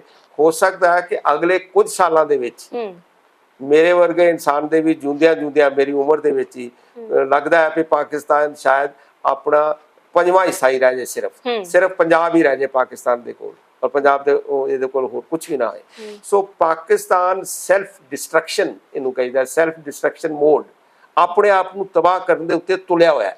ਉਹਨੂੰ ਕੋਈ ਰੋਕ ਨਹੀਂ ਸਕਦਾ। ਆ ਹੁਣ ਜੋ ਕੁਝ ਹੋ ਰਿਹਾ ਹੈ, ਇਮਰਾਨ ਨੂੰ ਅੰਦਰ ਕਰ ਦਿੱਤਾ, ਇਲੈਕਸ਼ਨਾਂ ਦੇ ਹਾਲਾਤ ਬਣ ਰਹੇ ਨੇ, ਉੱਥੇ ਇੱਕ ਕਿਸਮ ਦੀ ਸਿਵਲ ਵਾਰ ਦੀ ਜਿਹੜੀ ਸਿਚੁਏਸ਼ਨ ਹੈ ਉਹ ਇੱਕ ਕਿਸਮ ਦੀ ਚੱਲ ਰਹੀ ਹੈ। ਇੰਨੇ ਬੁਰੇ ਹਾਲਾਤ ਨੇ। ਪਰ ਭਾਰਤ ਨੇ ਹਮੇਸ਼ਾ ਇਹ ਚਾਹਿਆ ਕਿ ਇੱਕ ਅੱਛਾ ਨੇਬਰ, ਉਹ ਆਰਾਮ ਦੇ ਨਾਲ, ਸ਼ਾਂਤੀ ਦੇ ਨਾਲ, ਪੀਸ ਦੇ ਨਾਲ ਚੱਲਣ, ਤੇ ਉਹਨਾਂ ਵਾਸਤੇ ਵੀ ਅੱਛਾ ਹੈ, ਸਾਡੇ ਵਾਸਤੇ ਵੀ ਅੱਛਾ ਹੈ। ਸੋ ਪਾਲਿਸੀ ਤੇ ਇਹ ਹੈ, ਪਰ ਉਹਦੇ ਉੱਤੇ ਪਾਕਿਸਤਾਨ ਸਾਨੂੰ ਚੱਲਣ ਨਹੀਂ ਦਿੰਦਾ। ਜੀ ਜੀ ਸਰ, ਹੁਣ ਮੈਂ ਉਸ ਖੂਨ ਬਾਰੇ ਜਾਨਣਾ ਚਾਹਾਂਗੀ ਜੋ ਉਸ ਸਮੇਂ ਦੌਰਾਨ ਸੀਗਾ, ਹਨਾ, ਉਹ ਜਜ਼ਬਾ, ਉਹ ਮਤਲਬ ਉਹ ਸੂਰਬੀਰ ਜਿਹੜੇ ਦੇਸ਼ ਦੀ ਸ਼ਹਾਦਤ ਲਈ ਹਮੇਸ਼ਾ ਤਿਆਰ ਰਹਿੰਦੇ ਸੀਗੇ, ਕਿਤੇ ਨਾ ਕਿਤੇ ਉਹ ਜਜ਼ਬਾ ਸੀਗਾ ਉਹਨਾਂ ਦੇ ਵਿੱਚ, ਉਹ ਦਮ ਸੀਗਾ। ਤੇ ਅੱਜ ਦੀ ਨੌਜਵਾਨ ਪੀੜ੍ਹੀ ਦੀ ਜੇਕਰ ਗੱਲ ਕੀਤੀ ਜਾਵੇ, ਅੱਜ ਦੇ ਲੋਕਾਂ ਦੀ ਗੱਲ ਕੀਤੀ ਜਾਵੇ, ਤਾਂ ਉਹਨਾਂ ਦੇ ਵਿੱਚ ਜਜ਼ਬਾ, ਇਹ ਖੂਨ, ਮਤਲਬ ਇਹ ਸਭ ਚੀਜ਼ਾਂ ਕਿਉਂ ਨਹੀਂ ਨੇ? ਦੇਖੋ, ਅੱਜ ਦੀ ਜਿਹੜੇ ਯੰਗ ਪੀੜ੍ਹੀ ਹੈ, ਅੱਜ ਦੇ ਜਿਹੜੇ ਯੂਥ ਨੇ, ਉਹ ਜਿਸ ਤਰ੍ਹਾਂ ਨਾਲ ਹਾਲਾਤ ਬਦਲ ਰਹੇ ਨੇ, ਦੁਨੀਆ ਮਟੀਰੀਅਲਿਸਟਿਕ ਹੋ ਰਹੀ ਹੈ, ਹਰ ਇੱਕ ਨੂੰ ਜਲਦੀ ਤੋਂ ਜਲਦੀ ਸਫਲਤਾ ਚਾਹੀਦੀ ਹੈ, ਵਧੀਆ ਤੋਂ ਵਧੀਆ ਉਹਦੀ ਕਮਾਈ ਚਾਹੀਦੀ ਹੈ, ਅੱਗੇ ਵਧਣ ਦੇ ਸਾਧਨ ਚਾਹੀਦੇ ਨੇ, ਫੋਕਸ ਘੱਟ ਅੱਜ ਦੇ ਯੂਥ ਦਾ, ਔਰ ਐਸਪੀਰੇਸ਼ਨ ਬਹੁਤ, ਹਰ ਕੋਈ IAS IPS ਅਫਸਰ ਬਣਨਾ ਚਾਹੁੰਦਾ। ਇਹ ਗੱਲਾਂ ਜਿਹੜੀਆਂ ਨਾ, ਇਹ ਇੱਕ ਡਿਵੈਲਪਿੰਗ ਇਕੋਨਮੀ 'ਚ ਜਦੋਂ ਦੇਸ਼ ਅੱਗੇ ਵਧ ਰਿਹਾ ਹੁੰਦਾ ਨਾ, ਇਹ ਨਾਰਮਲ ਹੁੰਦੀਆਂ ਨੇ। ਇਸ ਕਰਕੇ ਇਹਦੇ 'ਚ ਘਬਰਾਉਣ ਵਾਲੀ ਕੋਈ ਗੱਲ ਨਹੀਂ। ਸਾਡਾ ਯੂਥ ਜਿਹੜਾ ਹੈ, ਇਹ ਬੈਸਟ ਹੋਪ ਹੈ। ਤੁਹਾਨੂੰ ਜਾਣ ਕੇ ਖੁਸ਼ੀ ਹੋਏਗੀ ਕਿ ਐਵਰੇਜ ਏਜ ਇੰਡੀਆ ਦੀ 29 ਸਾਲ ਹੈ। ਇਹਦਾ ਮਤਲਬ ਵੀ 35 ਸਾਲ ਦੀ ਉਮਰ ਤੋਂ ਹੇਠਾਂ 65% ਇੰਡੀਅਨ, 88 ਕਰੋੜ ਭਾਰਤੀ ਉਹ ਨੇ ਜਿਹੜੇ 35 ਸਾਲ ਦੀ ਉਮਰ ਤੋਂ ਹੇਠਾਂ ਨੇ। ਇਹ ਪਾਪੂਲੇਸ਼ਨ ਜਿਹੜੀ 88 ਕਰੋੜ ਪੂਰੇ ਯੂਰਪ ਦੀ ਪਾਪੂਲੇਸ਼ਨ ਨਾਲੋਂ ਕਿਧਰੇ ਜ਼ਿਆਦਾ ਹੈ। ਹੁਣ ਜੇ ਇਸ 88 ਕਰੋੜ ਬੱਚਿਆਂ ਨੂੰ ਅਸੀਂ ਸਕਿੱਲ ਕਰ ਲਈਏ, ਉਹਨਾਂ ਦੀ ਸਕਿੱਲ ਡਿਵੈਲਪਮੈਂਟ ਕਰ ਲਈਏ, ਤੇ ਭਾਰਤ ਨੂੰ ਕੌਣ ਰੋਕ ਸਕਦਾ ਮਹਾਨ ਦੇਸ਼ ਬਣਨ ਤੋਂ? ਅਨਫੋਰਚੂਨੇਟਲੀ ਇਹ ਏਡਾ ਵੱਡਾ ਨੰਬਰ ਹੈ ਕਿ ਬੜਾ ਟਾਈਮ ਲੱਗੇਗਾ, ਹੌਲੀ ਹੌਲੀ ਲੱਗੇਗਾ। ਹੁਣ ਯੂਥ ਨੂੰ ਮੇਰਾ ਇੱਕ ਮੈਸੇਜ ਹੈ ਜਿਹੜਾ ਮੇਰਾ ਖਿਆਲ ਹੈ ਬੜਾ ਜ਼ਰੂਰੀ ਹੈ ਅੱਜ ਦੇ ਦਿਨ ਦੇ ਵਿੱਚ ਦੇਣਾ, ਉਹ ਇਹ ਹੈ ਕਿ ਆਪਣੇ ਆਪ 'ਚੋਂ ਜਜ਼ਬਾ ਪੈਦਾ ਕਰਨਾ ਕਿ ਮੈਂ ਦੇਸ਼ ਨੂੰ ਬਦਲਣਾ ਹੈ, ਦੇਸ਼ ਵਾਸਤੇ ਪਿਆਰ ਦੀ ਉਹ ਜਿਹੜੀ ਹੈ ਉਹ ਪੈਦਾ ਕਰਨੀ ਹੈ ਆਪਣੇ ਵਾਸਤੇ। ਔਰ ਆਰਮਡ ਫੋਰਸਿਸ ਇੱਕ ਇੰਨਾ ਵਧੀਆ ਕੈਰੀਅਰ ਹੈ ਸ਼ਵੇਤਾ ਕਿ ਇਹਦੇ 'ਚ ਤੁਸੀਂ ਦੇਖੋ, ਤੁਹਾਡੀ ਫਿਜ਼ੀਕਲ ਫਿਟਨੈਸ ਤੇ ਹੈ ਹੀ ਹੈ, ਬਹੁਤ ਇੰਪੋਰਟੈਂਟ ਹੈ। ਤੁਸੀਂ ਐਡਵੈਂਚਰ, ਕਿਸੇ ਕਿਸਮ ਦੀ ਕੋਈ ਸਪੋਰਟ, ਕੁਛ ਵੀ ਖੇਲਣਾ ਚਾਹੋ ਤੁਸੀਂ, ਟੇਬਲ ਟੈਨਿਸ ਤੋਂ ਲੈ ਕੇ ਜਾਂ ਬੈਡਮਿੰਟਨ ਤੋਂ ਲੈ ਕੇ ਐਡਵੈਂਚਰ ਸਪੋਰਟਸ, ਜੋ ਕੁਛ ਵੀ ਕਰਨਾ ਚਾਹੋ ਉਹ ਵੀ ਤੁਹਾਨੂੰ ਫੈਸਿਲਿਟੀ ਮਿਲਦੀ ਹੈ। ਔਰ ਦੇਸ਼ ਦੇ ਮਰ ਮਿਟਣ ਦਾ ਇੱਕ ਅਪਰਚੁਨਿਟੀ ਮਿਲਦੀ ਹੈ। ਕਿਹੜਾ ਮਹਾਨ ਲੋਕ ਉਹ ਹੈ ਸਪੂਤ ਜਿਹੜਾ ਨਹੀਂ ਮਰਨਾ ਚਾਹੇਗਾ ਦੇਸ਼ ਦੇ ਵਾਸਤੇ, ਦੇਸ਼ ਦੇ ਕੰਮ ਨਹੀਂ ਆਉਣਾ ਚਾਹੀਦਾ। ਮੈਨੂੰ ਇੱਕ ਮਾਖਣ ਲਾਲ ਚਤੁਰਵੇਦੀ ਹੁੰਦੇ ਸਨ, ਬਹੁਤ ਮਹਾਨ ਪੋਇਟ ਹਿੰਦੀ ਦੇ, ਉਹਨਾਂ ਨੇ ਲਿਖਿਆ ਸੀ ਕੁਛ, ਮੈਨੂੰ ਉਹਨਾਂ ਦੀਆਂ ਉਹ ਤੇ ਨਹੀਂ ਯਾਦ ਆ ਰਹੀਆਂ, ਪਰ ਉਹ ਪੁਸ਼ਪ ਕੀ ਅਭਿਲਾਸ਼ਾ, ਇੱਕ ਕਵਿਤਾ ਉਹਨਾਂ ਲਿਖੀ, ਪੁਸ਼ਪ ਕੀ ਅਭਿਲਾਸ਼ਾ। ਉਹਦੇ ਚੋਂ ਦੱਸਦੇ ਨੇ ਕਿ ਪੁਸ਼ਪ ਕਹਿੰਦਾ, ਪੁਸ਼ਪ ਮਤਲਬ ਫੁੱਲ, ਫੁੱਲ ਕਹਿੰਦਾ ਵੀ ਮੈਨੂੰ ਇਹ ਨਹੀਂ ਅਭਿਲਾਸ਼ਾ ਜਾਂ ਖਾਸ਼ ਕਿ ਮੈਂ ਕਿਸੇ ਸੁੰਦਰੀ ਦੇ ਵਾਲਾਂ 'ਚ ਟੰਗਿਆ ਜਾਵਾਂ, ਜਾਂ ਮੈਂ ਕਿਧਰੇ ਖੂਬਸੂਰਤ ਜਗ੍ਹਾ ਦੇ ਉੱਤੇ ਭੇਟ ਕੀਤਾ ਜਾਵਾਂ, ਜਾਂ ਕਿਸੇ ਨੂੰ ਇਹ ਉਹ ਸਾਰੀਆਂ ਗੱਲਾਂ ਕਰਕੇ ਕਹਿੰਦੇ ਮਾਲੀ ਤੂੰ ਕੀ ਕਰੀ, ਮੈਨੂੰ ਤੋੜ ਕੇ ਉਸ ਜ਼ਮੀਨ ਦੇ ਉੱਤੇ, ਉਸ ਰਸਤੇ ਦੇ ਉੱਤੇ ਸੁੱਟ ਦੇਈ ਜਿੱਥੇ ਮਾਤਰੀ ਭੂਮੀ ਦੇ ਉੱਤੇ ਸ਼ੀਸ਼ ਨਿਛਾਵਰ ਕਰਨ ਵਾਸਤੇ ਜਵਾਨ ਜਾਂਦਾ ਨਾ, ਮੈਨੂੰ ਉੱਥੇ ਫੇਂਕ ਦੀ, ਇਹ ਮੇਰੀ ਖਾਸ਼ ਹੈ। ਸੋ ਦੇਖੋ, ਇਹ ਮੇਰਾ ਖਿਆਲ ਹੈ ਇਹ ਜਜ਼ਬਾ ਮਾਂ ਨਾਲ ਪਿਆਰ ਕਰਨਾ ਤਾਂ ਸਾਰੇ ਹੀ ਕਰਦੇ ਨੇ, ਪਰ ਦੇਸ਼ ਦੇ ਨਾਲ ਇਸ਼ਕ ਕਰਨਾ, ਦੇਸ਼ ਦੇ ਨਾਲ ਪਿਆਰ ਕਰਨਾ, ਉਹ ਜਜ਼ਬਾ ਰੱਖਣਾ ਆਪਣੇ ਵਿੱਚ, ਉਹ ਮੇਰਾ ਖਿਆਲ ਹੈ। ਮੈਂ ਇੱਕ ਗੱਲ ਹੋਰ ਕਹਿੰਦਾ ਹੁੰਨਾ, ਟਾਟਾਸ ਦੀ ਕੰਟਰੀਬਿਊਸ਼ਨ ਜਿਹੜੀ ਹੈ, ਟਾਟਾ ਦੀ ਮਦਰਲੈਂਡ ਇੰਡੀਆ ਨਹੀਂ ਸੀ, ਪਰ ਜੇ ਕਿਸੇ ਇੰਡੀਅਨ ਨੇ ਸਿੱਖਣਾ ਹੋਏ ਲਵ ਫॉर ਇੰਡੀਆ ਤੇ ਉਹ ਸ਼ਾਇਦ ਟਾਟਾ ਤੋਂ ਸਿੱਖਿਆ ਜਾ ਸਕਦਾ ਹੈ। ਜਿੰਨੀ ਉਹਨਾਂ ਦੀ ਕੰਟਰੀਬਿਊਸ਼ਨ ਹੈ, ਮੈਂ ਉਹਨਾਂ ਦੀਆਂ ਕਿਤਾਬਾਂ ਬਾਰੇ ਬਹੁਤ ਕੁਝ ਲਿਖਿਆ ਹੈ ਜਾਂ ਉਹਨਾਂ ਬਾਰੇ ਮੈਂ ਗੱਲਬਾਤ ਕਰਨਾ ਕਈ ਜਗ੍ਹਾ ਦੇ ਉੱਤੇ ਆਪਣੇ ਲੈਕਚਰਾਂ ਦੇ ਵਿੱਚ। ਮੇਰਾ ਖਿਆਲ ਹੈ ਉਹਨਾਂ ਤੋਂ ਬੜਾ ਕੁਝ ਸਿੱਖਣ ਵਾਲਾ ਹੈ ਕਿ ਲਵ ਫॉर ਇੰਡੀਆ, ਆਪਣੇ ਨੈਸ਼ਨਲ ਪ੍ਰਾਈਡ ਪੈਦਾ ਕਰਨਾ ਆਪਸ ਦੇ ਵਿੱਚ ਕਿ ਮੈਂ ਇੰਡੀਅਨ ਹਾਂ, ਮੈਨੂੰ ਫਖਰ ਹੋਣਾ ਚਾਹੀਦਾ ਹੈ ਕਿ ਮੈਂ ਇੰਡੀਅਨ ਹਾਂ। ਇੰਡੀਆ ਦਾ ਰਿਚ ਕਲਚਰ ਦੇਖੋ, ਹੈਰੀਟੇਜ ਦੇਖੋ, ਸਾਡੀ ਸੰਸਕ੍ਰਿਤੀ ਦੇਖੋ, ਅਸੀਂ ਕਿੰਨੇ ਮਹਾਨ ਦੇਸ਼ ਨੂੰ ਬਿਲੋਂਗ ਕਰਦੇ ਹਾਂ। ਜੇ ਅਸੀਂ ਪੰਜਾਬ ਦੀ ਗੱਲ ਕਰੀਏ ਤੇ ਸਾਰਿਆਂ ਨਾਲੋਂ ਪਹਿਲਾਂ ਭਾਰਤ ਨੂੰ ਨੈਸ਼ਨਲਿਜ਼ਮ ਸਿਖਾਉਣ ਵਾਲੇ ਮਹਾਰਾਜਾ ਰਣਜੀਤ ਸਿੰਘ ਸਨ।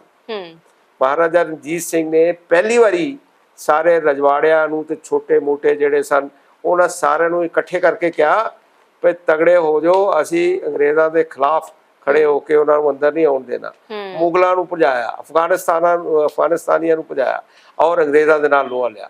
ਸਾਰਿਆਂ ਨੂੰ ਪਹਿਲਾਂ ਦਿਲ 'ਚ ਪਿਆਰ ਦੇਸ਼ ਵਾਸਤੇ ਇਕੱਠਾ ਕਰਨਾ, ਸਾਰਿਆਂ ਨੂੰ ਏਡਾ ਵੱਡਾ ਖਾਲਸਾ ਰਾਜ ਬਣਾ ਦਿੱਤਾ ਮਹਾਰਾਜਾ ਰਣਜੀਤ ਸਿੰਘ ਨੇ ਕਿ ਜਿਹਦੇ ਉੱਤੇ ਕਿਸੇ ਵੀ ਪੰਜਾਬੀ ਨੂੰ, ਕਿਸੇ ਵੀ ਇੰਡੀਅਨ ਨੂੰ ਫਖਰ ਹੋਣਾ ਚਾਹੀਦਾ ਹੈ। As a matter of fact ਕੁਝ ਸਾਲ ਪਹਿਲਾਂ ਇੱਕ ਲੋਕਾਂ ਨੇ ਪਤਾ ਕੀਤਾ ਸੀ ਵੀ ਦੁਨੀਆ ਦਾ ਇੱਕ ਬਹੁਤ ਵੱਡਾ ਲੀਡਰ, ਸਾਰਿਆਂ ਨਾਲੋਂ ਵੱਡਾ ਲੀਡਰ ਜਾਂ ਮਹਾਨ ਯੋਧਾ ਕੌਣ ਹੋਇਆ, ਤੇ ਉਹਦੇ 'ਚ ਮਹਾਰਾਜਾ ਰਣਜੀਤ ਸਿੰਘ ਦਾ ਨਾਂ ਸਾਰਿਆਂ ਨਾਲੋਂ ਉੱਪਰ ਆਇਆ ਸੀ। ਸੋ ਕਿਉਂਕਿ ਪੰਜਾਬ ਜਿਹੜਾ ਹੈ ਉਹ ਬਿਲਕੁਲ ਕੋਨੇ ਦੇ ਉੱਤੇ ਹੈ, ਤੇ ਜਿੰਨੇ ਦੁਸ਼ਮਣ ਆਏ, ਜਿੰਨੇ ਹਮਲਾਵਰ ਆਏ, ਗਜ਼ਨੀ ਹੋਇਆ, ਫਲਾਣਾ ਹੋਇਆ, ਸਾਰੇ ਜਿੰਨੇ ਆਏ ਉਹ ਸਾਰੇ ਦੇ ਸਾਰੇ ਅੰਗਰੇਜ਼ਾਂ ਨੂੰ ਛੱਡ ਕੇ ਉਹ ਸਾਰੇ ਇੱਧਰੋਂ ਆਏ, ਤੇ ਸਾਰਿਆਂ ਨੂੰ ਪਹਿਲਾਂ ਪੰਜਾਬ ਉੱਤੇ ਅਟੈਕ ਹੋਇਆ। ਤੇ ਪੰਜਾਬੀ ਦੇ ਵਿੱਚ ਤੇ ਨੈਸ਼ਨਲਿਜ਼ਮ ਜਿਹੜਾ ਹੈ ਉਹ ਤੇ ਉਹਦੇ ਮਾਂ ਦੇ ਦੁੱਧ ਦੇ ਵਿੱਚ ਆ ਗਿਆ, ਉਹਨੂੰ ਤੇ ਮਿਲਿਆ, ਵਿਰਾਸਤ 'ਚ ਮਿਲਿਆ ਪੰਜਾਬੀ ਨੂੰ ਨੈਸ਼ਨਲਿਜ਼ਮ। ਸੋ ਇਸ ਕਰਕੇ ਜਿਹੜੀਆਂ ਗੱਲਾਂ ਮੈਂ ਸੁਣਨਾ, ਹੁਣ ਕੁਝ ਲੋਕਾਂ ਦੇ ਵਿਚਾਰ ਥੋੜੇ ਅਲੱਗ ਭਾਰਤ ਦੇ ਖਿਲਾਫ ਦੂਜੇ ਦੇਸ਼ਾਂ ਦੇ ਵਿੱਚ, ਉਹ ਬੜੀ ਮੰਦਭਾਗੀ ਗੱਲ ਹੈ, ਕਿਉਂਕਿ ਅਸੀਂ ਤਾਂ ਨੈਸ਼ਨਲਿਸਟ ਲੋਕ ਹਾਂ, ਅਸੀਂ ਤਾਂ ਦੇਸ਼ ਸੇਵਾ ਕਰਨ ਵਾਲੇ ਲੋਕ ਹਾਂ। ਜਿੰਨੀ ਕੰਟਰੀਬਿਊਸ਼ਨ ਆਰਮੀ ਦੇ ਵਿੱਚ ਪੰਜਾਬ ਦੀ ਹੈ ਉਨੀ ਮੇਰਾ ਖਿਆਲ ਹੋਰ ਕਿਸੇ ਦੀ ਹੈ ਹੀ ਨਹੀਂ। ਸਾਡੇ ਐਂਟਰਪ੍ਰੂਨਰ, ਸਾਡੇ ਹੋਰ ਬਹਾਦਰ, ਸਪੋਰਟਸ ਦੇ ਵਿੱਚ ਲੈ ਲਓ, ਆਰਮ ਫੋਰਸਿਸ 'ਚ ਲੈ ਲਓ, ਔਰ ਜਿਹੜੇ ਕੰਪੈਸ਼ਨ ਤੇ ਪਿਆਰ, ਔਰ ਇਹ ਉਹ ਧਰਤੀ ਹੈ ਜਿਹਦੇ ਉੱਤੇ ਗੁਰੂ ਨਾਨਕ ਸਾਹਿਬ ਵਰਗੇ ਮਹਾਨ ਲੋਕ ਹੈ ਨਾ, ਉਹ ਪੈਦਾ ਹੋਏ, ਉਹਨਾਂ ਨੇ ਕਿੰਨੀ ਕੰਟਰੀਬਿਊਸ਼ਨ ਹੈ। ਇਸ ਕਰਕੇ ਮੈਂ ਸਮਝਣਾ ਕਿ ਦੇਸ਼ ਸਾਡਾ ਠੀਕ ਰਸਤੇ ਤੇ ਚੱਲ ਰਿਹਾ ਹੈ, ਬਹੁਤ ਵਧੀਆ ਰਸਤੇ ਚੱਲ ਰਿਹਾ ਹੈ। ਰਸਤਾ ਔਖਾ ਹੈ ਪਰ ਇਹਦੇ 'ਚ ਕੋਈ ਸ਼ੱਕ ਨਹੀਂ ਕਿ ਅਸੀਂ ਅੱਗੇ ਬੜੇ ਵਧੀਆ ਤਰੀਕੇ ਨਾਲ ਅੱਗੇ ਜਾ ਰਹੇ ਹਾਂ। ਜੀ ਸਰ, ਆਪਣੇ ਦੇਸ਼ ਦੀ ਗੱਲ ਕੀਤੀ ਜਾਵੇ, ਦੇਸ਼ ਦੀ ਤਰੱਕੀ ਦੀ ਗੱਲ ਕੀਤੀ ਜਾਵੇ, ਸੂਰਬੀਰਾਂ ਦੀ ਗੱਲ ਕੀਤੀ ਜਾਵੇ, ਤਾਂ ਮੈਨੂੰ ਲੱਗਦਾ ਕਈ ਦਿਨ ਵੀ ਆਪਾਂ ਉਹਨਾਂ ਦੀ ਗੱਲ ਕਰਾਂਗੇ ਤਾਂ ਉਹ ਗੱਲਾਂ ਖਤਮ ਨਹੀਂ ਹੋਣਗੀਆਂ, ਹਨਾ। ਉਹ ਵਕਤ, ਉਸ ਸਮੇਂ ਦਾ ਕਿਵੇਂ ਦਾ ਵਕਤ ਸੀਗਾ, ਉਹ ਖਤਮ ਨਹੀਂ ਹੋਏਗਾ, ਹਨਾ। ਸੋ ਬਹੁਤ ਮਾਣ ਮਹਿਸੂਸ ਹੁੰਦਾ ਹੈ। ਤੇ ਮੈਨੂੰ ਲੱਗਦਾ ਹੁਣ ਸਾਨੂੰ ਵਕਤ ਇਜਾਜ਼ਤ ਨਹੀਂ ਦੇ ਰਿਹਾ, ਤੇ ਮੈਂ ਅੰਤ ਵਿੱਚ ਜ਼ਰੂਰ ਚਾਹਾਂਗੀ ਕਿ ਗਣਤੰਤਰ ਦਿਵਸ ਦੇ ਇਸ ਖਾਸ ਮੌਕੇ ਤੇ ਤੁਸੀਂ ਕੁਝ ਵਿਚਾਰ ਆਪਣੇ ਜਿਹੜੇ ਨੇ ਉਹ ਦਰਸ਼ਕਾਂ ਨਾਲ ਜ਼ਰੂਰ ਸਾਂਝੇ ਕਰੋ। ਮੇਰੇ ਵਿਚਾਰ ਸ਼ਵੇਤਾ ਜੀ ਸਿਰਫ ਇਹ ਨੇ ਕਿ ਮਾਂ ਦੇ ਨਾਲ, ਧਰਤੀ ਮਾਂ ਦੇ ਨਾਲ, ਆਪਣੀ ਮਦਰ ਦੇ ਨਾਲ, ਆਪਣੀ ਮਦਰ ਟੰਗ ਦੇ ਨਾਲ, ਆਪਣੇ ਦੇਸ਼ ਦੇ ਨਾਲ, ਇਹ ਜਿਹੜਾ ਪਿਆਰ ਹੈ ਇਹਦਾ ਜਜ਼ਬਾ ਪੈਦਾ ਕਰਨਾ, ਇਸ ਦੇ ਨਾਲ ਅੱਗੇ ਵਧਣਾ, ਇਹ ਮੇਰਾ ਖਿਆਲ ਹੈ ਸਾਰਿਆਂ ਨਾਲੋਂ ਪਿਓਰ ਇਸ਼ਕ, ਸਾਰਿਆਂ ਨਾਲੋਂ ਪਿਓਰ ਇਹ ਪਿਆਰ ਹੈ। ਔਰ ਹਰ ਹਿੰਦੁਸਤਾਨੀ ਨੂੰ ਕਰਨਾ ਚਾਹੀਦਾ ਹੈ ਆਪਣੀ ਭਾਰਤ ਮਾਤਾ ਦੇ ਨਾਲ। ਦੇਖੋ ਸਾਡੇ ਵਿਊਜ਼ ਅਲੱਗ-ਅਲੱਗ ਹੋ ਸਕਦੇ ਨੇ, ਪਾਰਟੀਆਂ ਅਲੱਗ ਨੇ, ਡੈਮੋਕ੍ਰੈਟਿਕ ਸਿਸਟਮ ਹੈ, ਸਾਰਿਆਂ ਦੀ ਆਪਣੀ ਆਪਣੀ ਸੋਚ ਹੋ ਸਕਦੀ ਹੈ, ਪਰ ਇਹਦਾ ਮਤਲਬ ਇਹ ਨਹੀਂ ਕਿ ਦੇਸ਼ ਦੀ ਤਰੱਕੀ ਦੇ ਵਿੱਚ ਕਿਸੇ ਤਰ੍ਹਾਂ ਨਾਲ ਕੋਈ ਵੀ ਰੁਕਾਵਟ ਬਣੇ। ਮੈਨੂੰ ਇਹ ਫਖਰ ਹੈ ਕਿ ਮੈਂ ਇੰਡੀਅਨ ਹਾਂ, ਮੈਨੂੰ ਇਹ ਫਖਰ ਹੈ ਕਿ ਮੈਂ ਪੰਜਾਬੀ ਹਾਂ, ਤੇ ਮੈਨੂੰ ਇਹ ਵੀ ਫਖਰ ਹੈ ਕਿ ਮੈਂ ਸਿੱਖ ਹਾਂ। ਤੇ ਇਹ ਸਾਰੀਆਂ ਚੀਜ਼ਾਂ ਜਿਹੜੀਆਂ ਨੇ ਮੈਨੂੰ ਇੱਕ ਸੱਚਾ ਦੇਸ਼ ਭਗਤ, ਇੱਕ ਆਪਣੇ ਦੇਸ਼ ਨੂੰ ਪਿਆਰ ਕਰਨ ਵਾਲਾ ਰਿਟਾਇਰਡ ਫੌਜੀ, ਉਹਦੇ 'ਚ ਫਖਰ ਫੀਲ ਕਰਨਾ। ਤੇ ਮੈਂ ਸਾਰਿਆਂ ਨੂੰ ਲੱਖ ਲੱਖ ਵਧਾਈ ਦਿੰਦਾ ਇਸ ਇੰਡੀਪੈਂਡੈਂਸ ਡੇ ਦੀ। ਪਿਆਰ ਕਰੋ ਦੇਸ਼ ਨੂੰ, ਆਪਣੇ ਆਪ ਨੂੰ ਮਹਾਨ ਸਿਟੀਜ਼ਨ ਬਣਾਓ ਇਸ ਮਹਾਨ ਦੇਸ਼ ਦੇ, ਔਰ ਅੱਗੇ ਵਧੋ।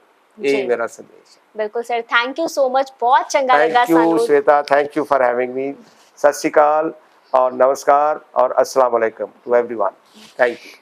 ਸੋ 76ਵੇਂ ਗਣਤੰਤਰ ਦਿਵਸ ਦੀਆਂ ਸਾਡੀ ਪੂਰੀ ਟੀਮ ਦੇ ਵੱਲੋਂ ਤੁਹਾਨੂੰ ਵੀ ਸਾਰਿਆਂ ਨੂੰ ਬਹੁਤ-ਬਹੁਤ ਸ਼ੁਭਕਾਮਨਾਵਾਂ। ਸੋ ਅੱਜ ਇਸ ਐਪੀਸੋਡ ਦੇ ਵਿੱਚ ਅਸੀਂ ਗੱਲਬਾਤ ਕੀਤੀ ਹੈ ਰਿਟਾਇਰਡ ਦਲਜੀਤ ਸਿੰਘ ਚੀਮਾ ਕਰਨੈਲ ਹੋਰਾਂ ਦੇ ਨਾਲ, ਤੇ ਬਹੁਤ ਚੰਗਾ ਲੱਗਿਆ ਉਹਨਾਂ ਦੇ ਨਾਲ ਗੱਲਬਾਤ ਕਰਕੇ। ਤੇ ਮੈਨੂੰ ਲੱਗਦਾ ਹੈ ਜਿਵੇਂ ਸਾਨੂੰ ਇੰਨਾ ਚੰਗਾ ਲੱਗਾ ਉਹਨਾਂ ਦੇ ਨਾਲ ਗੱਲਬਾਤ ਕਰਕੇ, ਉਦਾਂ ਹੀ ਇੰਟਰਵਿਊ ਦੇਖ ਕੇ ਤੁਹਾਨੂੰ ਵੀ ਬਹੁਤ ਗੱਲਾਂ ਬਾਤਾਂ ਦਾ ਪਤਾ ਲੱਗੇਗਾ, ਤੇ ਖਾਸ ਕਰਕੇ ਉਸ ਸਮੇਂ ਦਾ, ਉਹਨਾਂ ਸ਼ਹੀਦਾਂ ਦਾ, ਉਹਨਾਂ ਸੂਰਬੀਰਾਂ ਦਾ ਜਿਨ੍ਹਾਂ ਨੇ ਸਾਡੇ ਦੇਸ਼ ਦੇ ਵਿੱਚ ਇੰਨਾ ਵੱਧ ਯੋਗਦਾਨ ਪਾਇਆ। ਸੋ ਉਮੀਦ ਕਰਦੇ ਹਾਂ ਤੁਹਾਨੂੰ ਅੱਜ ਦੀ ਸਾਡੀ ਪੇਸ਼ਕਸ਼ ਬੇहद ਪਸੰਦ ਆਏਗੀ। ਉਮੀਦ ਕਰਦੇ ਹਾਂ ਫਿਰ ਹਾਜ਼ਰ ਹੋਵਾਂਗੇ ਇੱਕ ਨਵੀਂ ਪੇਸ਼ਕਸ਼ ਦੇ ਨਾਲ। ਤਦ ਤੱਕ ਦੇ ਲਈ ਮੈਨੂੰ ਦਿਓ ਇਜਾਜ਼ਤ। ਧੰਨਵਾਦ।